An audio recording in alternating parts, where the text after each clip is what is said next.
Getting knocked out of the FA Cup to Aston Villa was painful.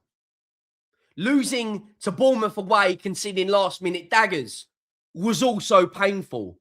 But losing to West Ham, losing to one of the worst fucking West Ham teams I have ever seen in my goddamn life. A West Ham team that have been through Nuno, been through David Moyes, been through Graham Potter. They are literally on the verge of getting relegated, and they've just come to our patch and beaten us. What is going on at this football club? Vinay, right, our new CEO who we got from Arsenal, who built that team right now that's currently top of the league, gives it all about we want to do more. We're going to put more money into the team. We believe in our squad. If you believe in that, if you believe in a double pivot of Archie Gray and Conor Gallagher, then you are fucking deluded. Look, I'm going to support Conor Gallagher. Now that he's a Tottenham player, it is what it is. Why is Ben Davies starting at left back? Kolo Muani, by the way, sending back to PSG. Why is Dominic Solanke not coming on to the 60th minute? Why is the first substitution that Thomas Frank makes a midfielder? Why is he bringing on Bissouma? We need a goal. You don't have to be a rocket scientist. You don't have to have an IQ of 170 to see what we need is goals. So why are you bringing on a defensive-minded player? This, honestly now, it's a joke. It's an absolute laughingstock. It's a laughingstock. We are getting battered every single week.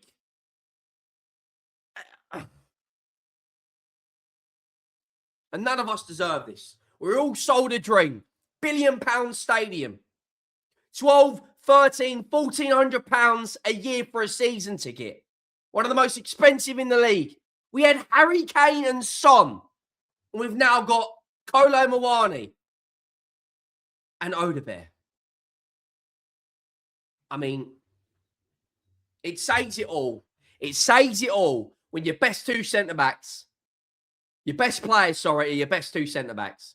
Your centre-backs are your only players that you can rely on. Why has Romero got more goals this season than Kudus? Why has Van der Ven got more goals this season than any of our other wide players? You can clearly see the tactics, the set pieces and long throw-ins. We're not Stoke. We're not Brentford. We aren't a team, Thomas Frank, that you can just come in, right, and carry on the way it was. You lose 2 or 3 games at Brentford, no one gives a flying fuck.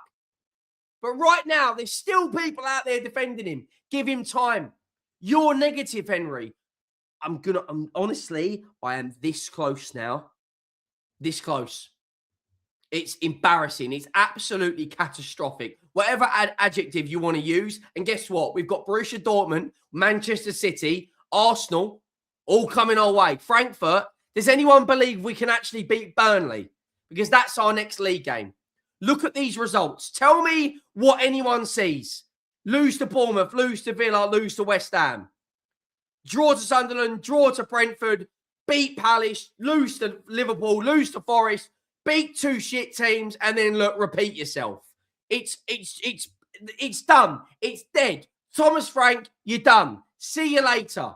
Get rid of this manager and get rid of half these players. Why is Ben Davies your starting left back at 32 years of age? Then he gets yellow carded, then gets injured. And why are we bringing on a right back to go at left back? It's just every single decision that Thomas Frank makes is the wrong one. It's the wrong one. Now, make sure you go down, drop a like on the video if you haven't already. Make sure you check out the Manchester City match reaction from earlier. We're less than 500 subscribers away from hitting 10K on this channel now, which is absolutely obscene. The support is genuinely unreal. Go down, hit a like and cheer me up on West Ham 2, Tottenham 1. I'm sorry, but how we haven't won that game, I don't know. Genuinely, I don't know. You know, better chances. West Ham, who have got their best player missing in Lucas Paqueta, have just turned up to our ground. Right, look at the 11. The back four basically picks itself, so I don't know why Davis is starting. Porro, Romero, Van der Ven, Davis, Conor Gallagher slots straight in with Archie Gray. Tell, Xavi Simons, Odebear, Kolo Muani up against Areola, Wan-Bissaka, Mavropanos, Todibo, Sauls, Summerville, Fernandez, Souček, Bowen, Pablo, and Castellanos. I mean, your doggy, for whatever reason, isn't starting games anymore. You know, the first change is Bissouma. Why is Solanke not coming on at halftime? And, you know, I always talk about this, right? I always talk about starting games well. I always talk about team talks in managers' ears. West Ham are in the pits right now. They are in a relegation battle. They're still 4 points off Nottingham Forest. If they go and beat Sunderland, they could actually stay up this season. They have just come to our ground, right? Come to our ground and done that. A team in which there was a bit of a feel-good factor with the Conor Gallagher signing. Everyone was a bit more up in the spirits. There was a big protest today. You'd expect Tottenham to go out there, play with a bit of passion. First half, how many countless, hopeless, woeful passes that don't meet their target? Davis goes off injured. So instead of bringing on a more of attacking player and going to a three at the back, which is what a versatile tactical manager would do, and put another attacker on the pitch, he puts a right back at left back in Jed Spence. Not Destiny Udogie, who is a left back, who is fully fit, by the way, and isn't injured anymore. He doesn't bring a left back on to put in a left back's position. He puts Jed Spence there. Don't even get me started on the other right back, because Pedro Porro today was woeful. He might have got an assist for Romero's goal, but in possession, out of position, he was terrible. Absolutely terrible. Right, the first goal.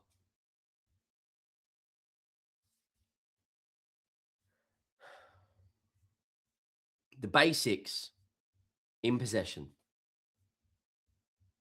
Summerville, who's got one goal in his last 42 games, gives West Ham the lead. And I'm sitting there thinking, it's a good start for West Ham. You then think you'd need something to move you on, give you a bit of hope, give you a bit of passion. Still, more and more woeful passes against West Ham, one of the worst midfields in the league. Defensively, have conceded more goals than any other team in the league, and we couldn't even break them down. It took them until 110 minutes to beat QPR. And they just beat us in 90. It's embarrassing. You know, it's a decent goal from them. They go 1-0 up.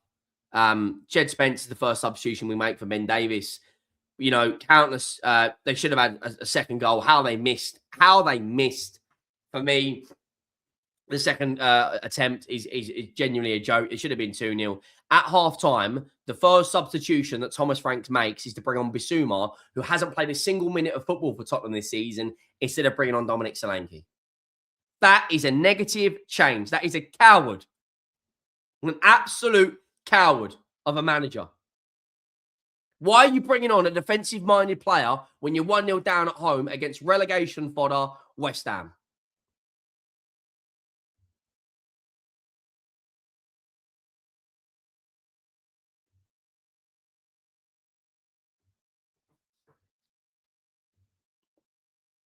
I just can't.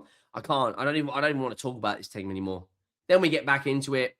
Decent ball into the box. Romero, for some reason, our centre-backs are the only ones that can score goals at the moment. Romero's actually got the same amount of goals as Tell. Romero's got more goals this season than Odebear. Romero's got more goals this season, the same amount of goals as Kudus. Van der Ven's got the same amount of goals as Kudus, as Tell. Our centre-backs are the only players who score goals at the moment. Richarlison's out for 7 weeks. You think we'd bring someone in, but we don't. We get back into the game. And then in the dying minutes, when you are staying in the game, what happens? Callum Wilson at 30, what is he? Let me double check. I think he's 33, maybe 34. 33 years of age, comes off the bench in the 90th minute and gets a goal. Castellanos, who goes off on a yellow card, Callum Wilson comes on and wins it. And you look at the match stats, they had a lot higher XG. Possession was even. The fact that the possession was even against relegation fodder West Ham. Look at this. More XG, 4 more shots for us, 2 more shots on target. both missed 2 chances. Both created 3 big chances. And I'm sorry, but the fixture we got coming up, you can't defend this anymore. You can't defend this. We have got, look at this run. Look at this run of games we have got to play. Dortmund, Burnley, Frankfurt City, Man United, Newcastle, right? Arsenal. Look at that run of games and you tell me who you think we're going to win. Who do you think we're actually going to beat? Because that, for me, is nothing short of a disgrace. Of an absolute disgrace. I'm just double checking right now if Thomas Frank's been sacked. I've had enough.